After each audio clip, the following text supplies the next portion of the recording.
Good morning. As I've mentioned before, I grew up in a Jewish neighborhood on the south side of Chicago.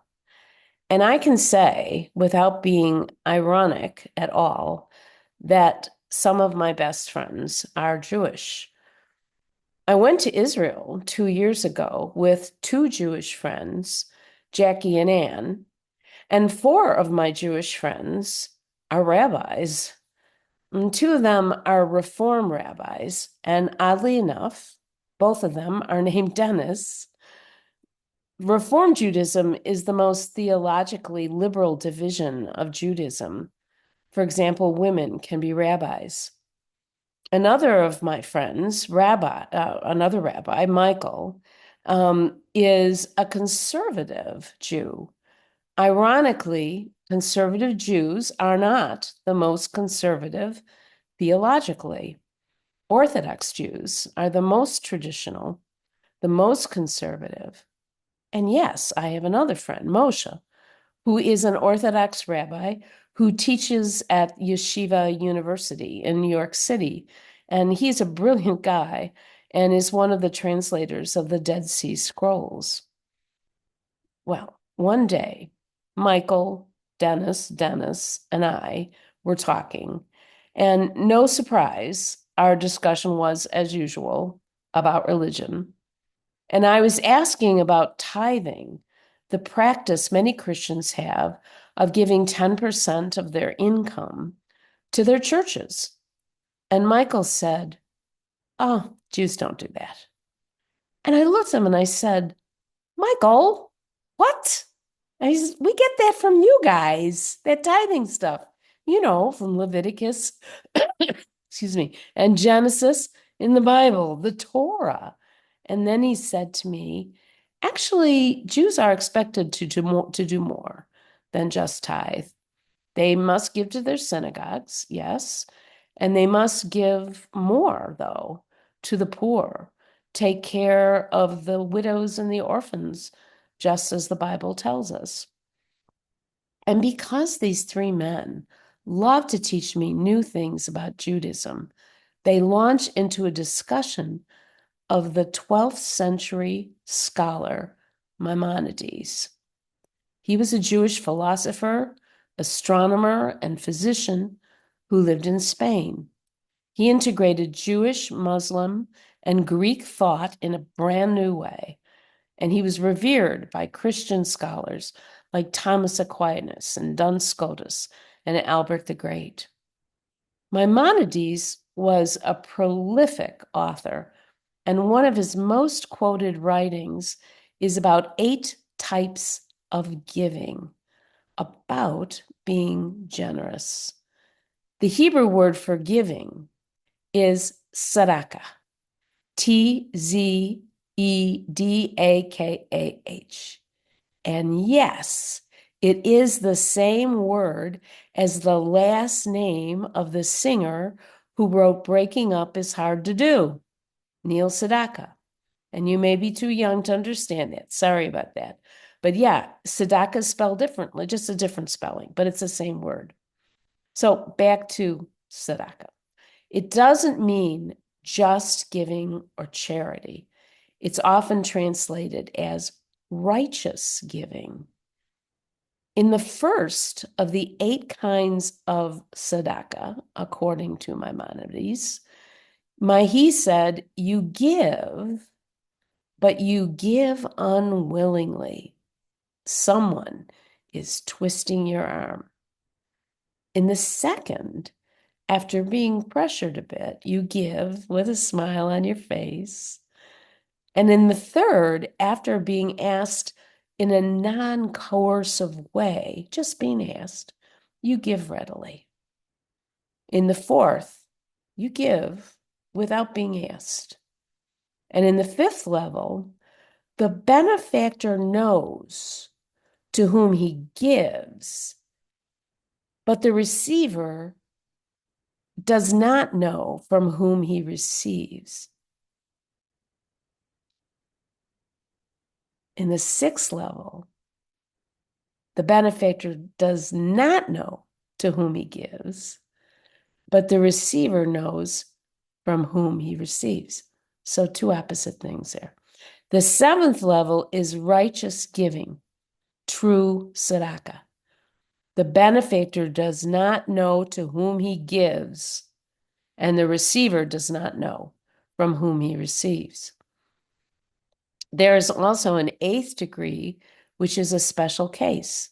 It occurs when a person gives a loan or a job to a poor person with the hope that he or she will be able to work out of poverty because of it. Tzedakah is very important in Jewish thought because it is a mitzvah. It is a blessing.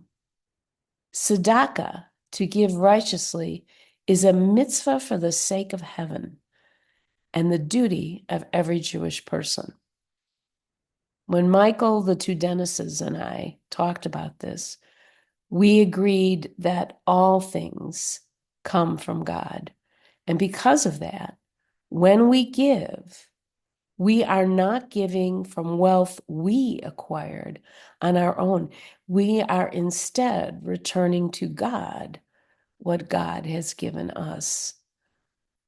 There is a passage from the Epistle of James that mirrors this idea.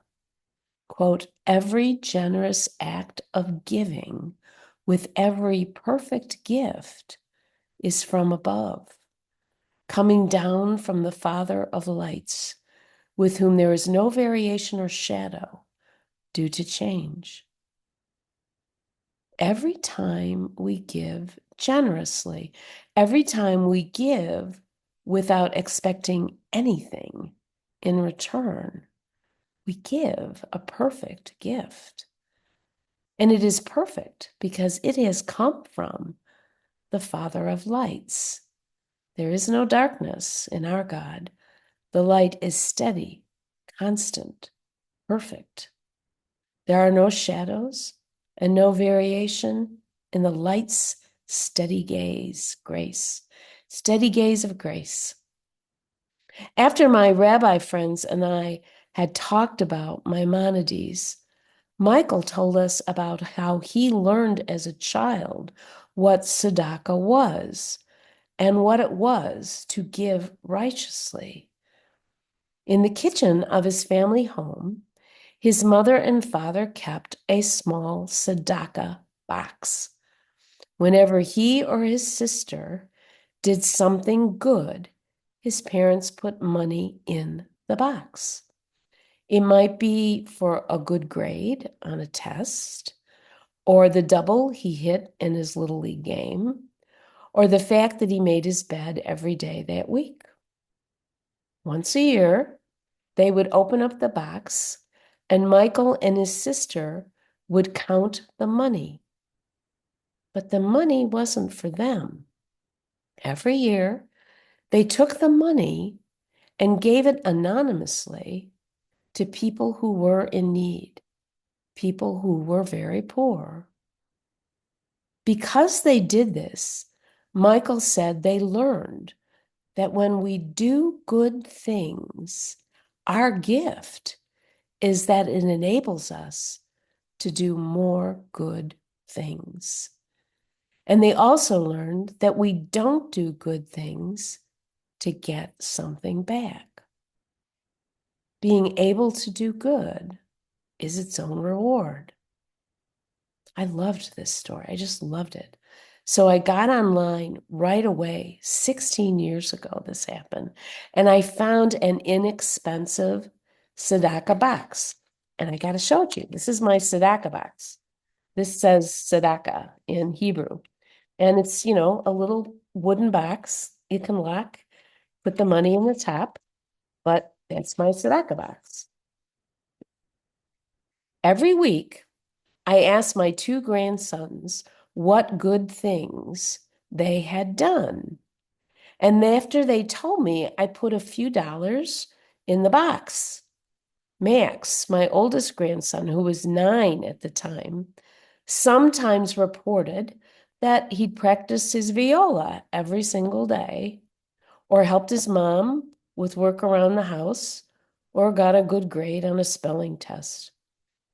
Eli was only 3 at the time and always said the same thing every week.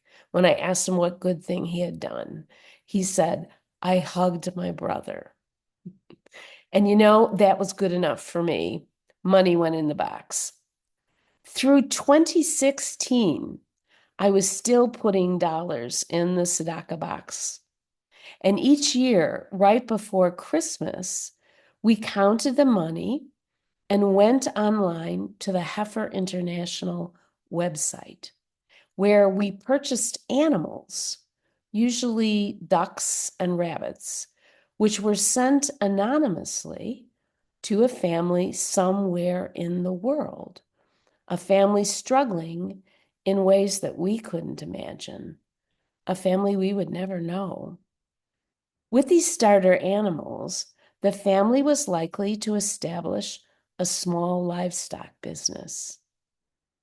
Max and Eli, I'm happy to say, really seem to understand that it's good to do good things because they make us want to do even more good things. I no longer put money in the tzedakah box, but a couple of years ago, Max and I were having a conversation about what he would want to learn from a church website as a then 24-year-old. After mentioning that he'd certainly like to know the times of the services, he said he would want to be able to see what the congregation was doing in their community. He wanted to know how the church people had chosen to serve those who were less advantaged than they were. He said he'd look for a Get Involved menu tab on the website because he wanted to see what good things they were doing and how he could join in. Such kvelling I was feeling when he said this, such nachas, good Jewish Hebrew Yiddish words, or the Yiddish words. Kvelling means being overwhelmingly happy about something. And nachas, I love this word because we don't have an exact word for this in English, is profound pride, especially in your children. Generation Z, born between 1997 and 2012. Watch out for these guys. Every generous act of giving with every perfect gift is from above, coming down from the Father of lights, with whom there is no variation or shadow due to change. It's time for you to start thinking about what your tzedakah for Saint Benedict will be in 2025. I am not going to coerce you or even pressure you. So I think we're at Maimonides level 3 on giving. I'm just going to ask that you give back some of what God has given you to Saint Ben. And I pray that your generosity this coming year, your tzedakah, will be a mitzvah, a blessing for the sake of heaven. Amen.